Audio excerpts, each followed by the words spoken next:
प्राण विद्युत के भले बुरे उपयोग। यह विश्व ब्रह्मांड शक्तियों का भंडार है। इसमें प्रकृति परक और चेतना परक शक्तियों के भंडार भरे पड़े हैं। वे अपने ढंग से अपना काम करते रहते हैं और उन्हीं के आधार पर सृष्टि संतुलन बना रहता है। एक ओर जहाँ सर्दी में पतझड़ होता है, वहीं वसंत से उसकी पूर्ति हो जाती है। ग्रीष्म में घास पात और कुएं तालाब सूख जाते हैं तो वर्षा के आगमन पर उस क्षति की पूर्ति भी भली भांति हो जाती है। दिन की तपन को रात्रि शांत कर देती है और रात्रि की निस्तब्धता को दिनमान मिटाकर रहता है। पानी अपने दुष्वृत्तियों का दंड भोगते हैं और पुण्यात्माओं के लिए सुख शांति का मार्ग खुला रहता है। आलसी अनगढ़ स्थिति में पड़े रहते हैं और पुरुषार्थी प्रगति पथ पर आगे बढ़ते हैं। जन्म दर की बढ़ोतरी को मृत्यु की कैंची काट छाँट करती है और धरती पर उतना ही बोझ रहने देती है जितनी कि उसमें वहन करने की क्षमता है। यह प्रकृति का सामान्य क्रम हुआ, जिससे भौतिक विज्ञान के सहारे जाना जा सकता है और समझा जा सकता है कि प्रत्यक्ष पदार्थों के पीछे सूक्ष्म शक्तियों का कितना बड़ा हाथ है। अनंत अंतरिक्ष में अधर लटके हुए घूमते और चलते ग्रह तारकों को उनकी धुरी और कक्षा में बिना कुछ सेकंडों की भूल चूक हुए कौन संभालता है? इस आश्चर्य का समाधान उनके गुरुत्वाकर्षण शक्ति के प्रवाह और पकड़ स्तर को समझने से मिलता है। यदि ऐसा ना होता तो ब्रह्मांड के सदस्य परस्पर टकरा जाते और किसी ऐसे गर्त में जा गिरते जहाँ से उनका वापस लौटना संभव ना होता। जल थल और वायु का त्रिवर्ग अपने को भुलाता मिलाता हठखेलियाँ करता इस धरती को सुंदरता तथा सजीवता को अक्षुण्ण रखता है। जहाँ अड़चन आ जाती है वहाँ से तूफान, भूकंप, ज्वालामुखी आदि अपने आघातों से ठीक कर देते हैं। नेत्रों से दिख पड़ने वाले तथा अन्य इंद्रियों उपकरणों से अनुभव में आने वाले प्रायः सभी पदार्थ ताप, शब्द और ध्वनि की सूक्ष्मता के स्थूल परिचय हैं। यह प्रकृति कौतुक है जिसे हम पदार्थ विज्ञान के आधार पर समझते हैं और उसमें जितना हस्तगत हो सकता है उसका लाभ उठाते हैं। दूसरा अदृश्य जगत चेतना का है। जिस प्रकार दृश्यमान शरीर और अदृश्य प्राण के समन्वय से मानवीय सत्ता कार्यरत रहती है, ठीक उसी प्रकार इस निखिल ब्रह्मांड से में दृश्यमान अनुभवगम्य पदार्थ सत्ता है। उसकी पूरक आत्मचेतना है जो प्राण रूप में जीवधारियों को कठपुतली की तरह नचाती है। शरीर में से प्राण निकल जाए तो वह तेजी से सड़ने लगेगा। उसी प्रकार यदि इस दृश्य जगत में अदृश्य चेतना न रहे या गड़बड़ा जाए, व्यतिक्रम करने लगे, तो समझना चाहिए कि महाप्रलय, खंड प्रलय अथवा भयंकर उथल पुथल का कोई विग्रह खड़ा हुआ है। विश्व चेतना न स्वयं गड़बड़ाती है और न संबद्ध क्षेत्र को गड़बड़ाने देती है। जहाँ भी व्यतिक्रम खड़ा होता है वहीं उसे ठोक पीट कर व्यवस्थित करती है। प्राण चेतना का अपना स्वतंत्र विज्ञान है। उसका स्वरूप, स्वभाव एवं वर्चस्व आत्मविज्ञान द्वारा जाना जा सकता है। उस प्रवाह में से जो उपयोगी है उसे पकड़ा और खींचा जा सकता है। परब्रह्म इसी सत्ता को कहते हैं। वह स्वयं में क्रमबद्ध है और सृष्टि क्रम का भी तारतम्य बिठाए रहती है। उसका अनुनय विनय से संबंध नहीं है। नियमों को समझने और उनके अनुकूलन से ही ब्राह्मी सत्ता का अनुग्रह अनुदान प्राप्त किया जा सकता है। उसकी न्यूनाधिकता व्यक्ति की पात्रता एवं प्रतिभा पर निर्भर है। ब्रह्म चेतना का भी एक चुंबकीय क्षेत्र है, ठीक वैसा ही जैसा कि ग्रह नक्षत्रों का चुंबकत्व होता है। पृथ्वी के गुरुत्वाकर्षण क्षेत्र की सुस्थिरता ही अपनी दुनिया को सुव्यवस्थित और सुनियोजित बनाए हुए है। आवश्यकता इस बात की है कि हम उसके क्रम, स्वरूप और नियम को समझें, उसके उपयोगी अंश को ग्रहण कर सकने योग्य अपने को बनाए। यह प्रयोजन ज्ञान, कर्म और भक्ति की तात्विक प्रक्रिया का अवलंबन करके पूरा किया जा सकता है। परम सत्ता की ब्रह्मांडीय चेतना को समझने और पकड़ने के लिए कहीं दूर जाने की आवश्यकता नहीं है। उसे अपने ही काय कलेवर के अंतर्गत ओतप्रोत पाया जा सकता है और उस महासागर में से अपने उपयोग का वैभव हथियाया जा सकता है। परमात्मा अत्यंत विशाल है। परब्रह्म की परिधि अत्यंत विस्तृत है, बुद्धि के लिए अगम्य भी, पर उसका छोटा मॉडल आत्मचेतना के रूप में अपेक्षाकृत अधिक सरलता से समझा जा सकता है। ब्रह्मांड की उसके एक घटक सौरमंडल की विधा को छोटे परमाणु में भी उसी रूप में काम करते हुए देखा जा सकता है।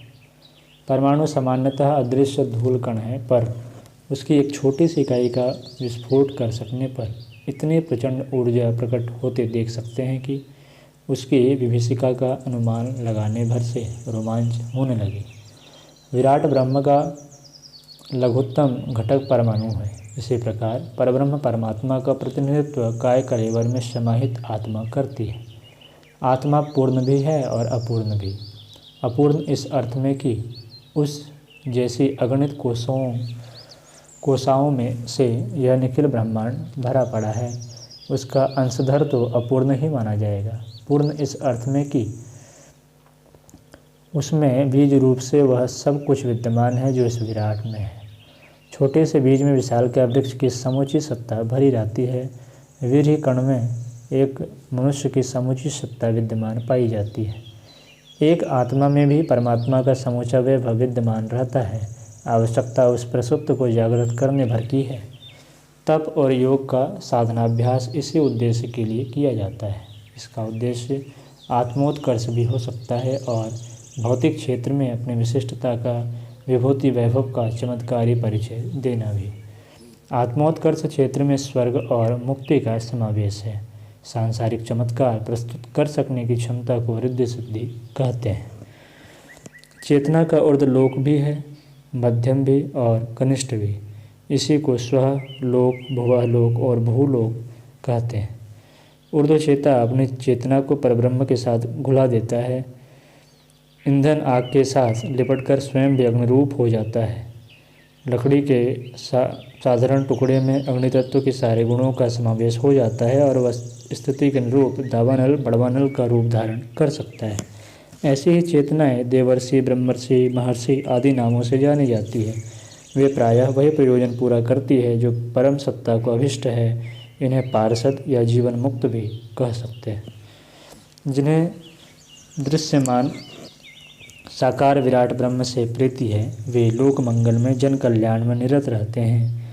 इसमें उन्हें दोहरा लाभ मिलता है। प्रथम, अंतराल में सत्प्रवृत्तियों का संवर्धन, कषाय कल्मशों का निराकरण। दूसरा, पुण्य परमार्थ के पराक्रम से अनेकानेक का विदित और अविदित हित साधन। पुण्य फल से सुख शांति के वृद्धि और प्रगति की सुनिश्चित संभावना का शास्त्रकारों ने वर्णन किया है। लोक सेवी पुण्यात्मा अपने कर्तृत्व का प्रतिफल हाथों हाथ प्राप्त करते हैं। आत्मसंतोष, लोक सम्मान और कठिन प्रयोजनों को सरल बनाने वाला दैवी अनुग्रह उन्हें मिलता है। इन्हीं आधारों को अपनाकर लोग महापुरुष देव मानव बनते हैं। लोक कल्याण और अनुकरणीय, अभिनंदनीय, अग्रगामी ऐसे ही लोगों को कहा जाता है। इतिहासकार उनकी गुणगाथाएँ गाते लिखते नहीं थकते। ये दोनों ही उच्च कोटि की भूमिकाएं हैं। उनमें से प्रथम को दैवी और दूसरे को मानवीय कहते हैं। इन्हीं को निराकार साकार उपासना भी कहा गया है। तीसरी भूमिका वह है जिसे नियमन, निरोध एवं प्रतिरोध कह सकते हैं। यही प्रताड़ना भी है। इसे वाम मार्ग या तंत्र मार्ग कहते हैं। इसमें किन्हीं अनाचारों को रोका जा सकता है, अनाचारी प्रवाह को रोका जा सकता है। तंत्र का सारा विधान विज्ञान इसी उपक्रम से भरा पड़ा है। यूँ कई अविवेकी इसका लोभ एवं द्वेषवश दुरुपयोग भी करते हैं और निर्दोषों को सताकर अपनी दुष्टता का परिचय भी देते हैं। पर इसमें विज्ञान का कोई दोष नहीं, दोष व्यक्ति का है। लाठी के सहारे चलने में सुगमता भी होती है और दुरुपयोग करके किसी का सिर भी फोड़ा जा सकता है।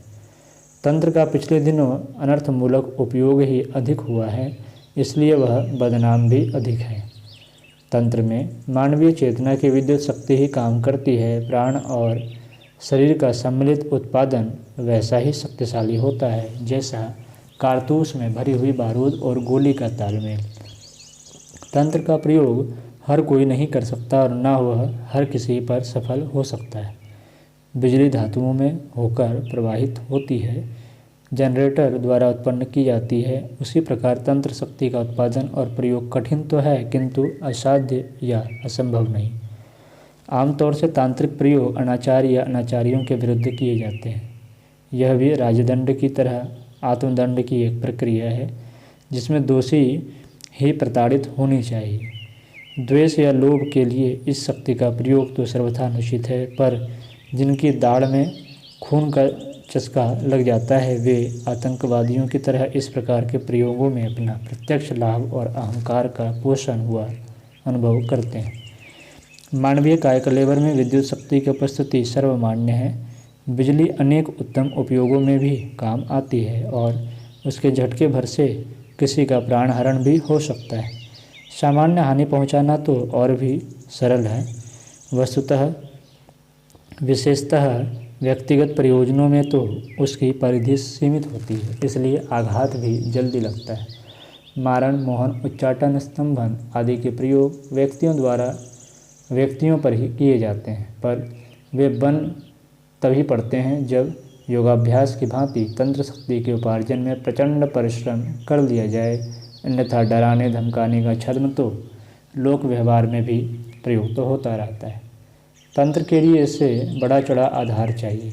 योगी योगाग्नि में अपना शरीर स्वयं जला लेते हैं और आवश्यकता पड़ने पर दूसरों को भी शाप देकर भस्म या अहित कर सकते हैं। यह विद्युत शक्ति जीवितों में तो होती ही है, वह मृतकों में भी भूत पिशाच के रूप में बनी रहती है और ब्रह्म राक्षस बनकर पीछा करती है। उस प्रकार के आक्रमण उसे तोड़ मरोड़ कर रख सकते हैं जिस पर उसका प्रहार हुआ है। मिस्र के पिरामिडों में से एक तूतनखानम की कब्र को खोदने वाले अनेक अनुसंधानकर्ताओं में से प्रायः सभी बेमौत मरे थे। दुर्वासा की क्षमता शाप प्रधान थी। भस्मासुर ने भी यह कौशल प्राप्त कर लिया था। सुरसा, ताड़का, शूर्पणखा, पूतना आदि नारियों को भी यह शक्ति प्राप्त थी। दमयंती ने व्याघ्र को भस्म किया था और श्रृंगी के शाप प्रहार से परीक्षित को तक्षक ने डसा था। विज्ञान सदा एक रस रहता है, उसके सिद्धांत और प्रभावों का प्रतिपादन सदा अविच्छिन्न बना रहता है।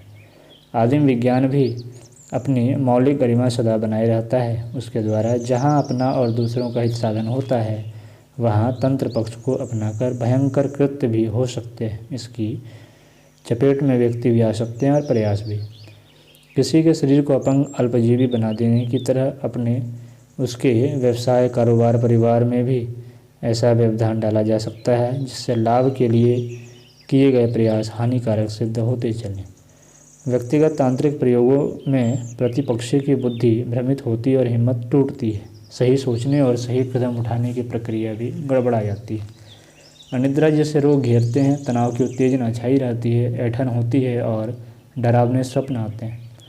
ये प्रारंभिक लक्षण हैं। तंत्र प्रयोगों से आहत व्यक्ति की चोटें यदि हल्की हैं तो वह बहुत समय तक उस पीड़ा को सहता और धीरे धीरे गलता घुलता रहता है, किंतु यदि आक्रमण तीव्र हुआ तो वह समग्र अनिष्ट कर सकता है। सत्संग और कुसंग का जैसा प्रभाव होता है वैसा ही मानवीय विद्युत से उच्च स्तरीय एवं अनिष्टतम हो सकता है। कालिदास वरदराज की तरह उसे विद्वान, भीम घटोत्कच की तरह बलवान, सुदामा कृष्ण की तरह धनवान भी बनाया जा सकता है, किंतु प्रयोग यदि अनिष्ट से के निमित्त हुआ तो उसका प्रभाव ऐसा हो सकता है जिससे अच्छा खासा व्यक्ति अपंग असहाय की तरह कष्ट भोगे और यत्र तत्र ठोकरें खाता फिरे। यह शक्ति की प्रकृति का परिचय है। चाकू साग काट सकने के भी काम आ सकता है और गला काटने के लिए भी। सदुपयोग और दुरुपयोगकर्ता के अधीन है। इसमें शक्ति माध्यमों पर दोषारोपण नहीं किया जा सकता। प्राचीन काल में महाभारत जैसे युद्धों में जिन दिव्य अस्त्रों का प्रयोग हुआ था वे धातु विनिर्मित ही नहीं वरन मानवीय विद्युत धारा विनिर्मित दिव्य आयुध भी थे, जो वर्तमान मृत्यु किरण, लेजर किरणों की तरह प्रतिपक्षी पर छोड़े जाते थे और निष्णातों द्वारा उन्हें मंत्र बल से निरस्त भी किया जाता था। उनकी क्षमता लोहकारों द्वारा विनिर्मित अस्त्र शस्त्र नहीं कर सकते थे। कालपाश, नागपाश आदि ऐसे ही दिव्यास्त्र आग्नेयास्त्र थे जो प्रत्यक्ष दृष्टिगोचर न होते हुए भी लक्ष्य को भेद कर हटते थे। ये प्रयोग व्यक्तिगत लक्ष्य को रखकर नहीं अपितु किसी योजना को असफल बनाने के लिए भी हो सकते हैं। इन्हीं दिनों अमेरिका के 4 अंतरिक्षयान लगातार ब्रह्मांड में प्रवेश करने में असफल रहे हैं। हो सकता है कि इन असफलताओं के पीछे कहीं कोई मानवीय विद्युत एवं तंत्र धारा काम कर रही हो। कुछ वर्ष पूर्व स्काईलैब उपग्रह का गिरना भी ऐसी ही अनिष्ट विधा में सम्मिलित किया जा सकता है। अमेरिका के अंतरिक्षयानों के चैलेंजर अंतरिक्ष शटल के दुर्घटनाग्रस्त होकर सभी 7 व्यक्तियों के भूमंडल में जलने के बाद नासा के 2 अंतरिक्षीय अभियान भी ऐसी ही ट्रेजेडी के शिकार हुए हैं। नासा की क्षमता व कार्यप्रणाली पर एक प्रश्न चिन्ह लग गया है। संभव है कोई दैवी शक्ति नहीं चाहती हो कि अणु आयुधों के दौर अंतरिक्ष में मनुष्य का संहार प्रयोजनों हेतु आवागमन हो। चेरनोबिल रिएक्टर रूस में विगत दिनों हुई दुर्घटना, जिसमें हजारों व्यक्तियों के मरने के साथ रेडियोधर्मिता के सारे वातावरण में संव्याप्त होने की संभावना ने विश्व को दहला दिया है। उस रेडियोधर्मिता के दूरगामी परिणाम हिरोशिमा कांड से भी भयंकर होने की संभावना है। किंतु यह चेरनोबिल अकेला नहीं है। यदि स्वतः दहन की नौबत आ ही जाए तो अमेरिका में 101, कनाडा में 15, अफ्रीका में 51, भारत में 6, ब्रिटेन में 37, फ्रांस में 44, पश्चिम जर्मनी में 20, चीन में 2 एवं जापान में ऐसे 32 रिएक्टर हैं जो सारी पृथ्वी को क्षण भर में नष्ट कर सकते हैं। परोक्ष सत्ता नहीं चाहती कि विक्षिप्त मनुष्य के हाथों यह आत्मघाती तलवार सौंपी जाए। यह इस खबर से स्पष्ट होता है जो अभी अभी अमेरिका से आई है, जिसमें वहाँ के 3500 उच्च पदस्थ वैज्ञानिकों, जिनमें 15 नोबेल पुरस्कार विजेता भी शामिल थे, ने रोनाल्ड रीगन के स्टार वार योजना SDI से अपने हाथ खींचकर असहयोग करने तथा विश्व भर के वैज्ञानिकों के साथ से साथ देने की अपील की है। हो सकता है कि यह भी दैवी चेतना का परोक्ष कार्य हो जो वैज्ञानिकों की बदलती मनस्थिति के रूप में सामने आया है। अगले दिनों व्यक्तित्वों और प्रयासों की वर्तमान स्थिति को मड़ोड़ने में संभव है। अध्यात्म प्रयोगों की कोई बड़ी भूमिका हो, विनाशकारी और लाभदायक प्रयोजनों में आत्मशक्ति उतना बड़ा काम कर सकती है जो प्रत्यक्ष उपायों और उपकरणों से संभव नहीं। आज की कक्षा में इतना ही। अगले शीर्षक पर चर्चा अगली कक्षा में करेंगे।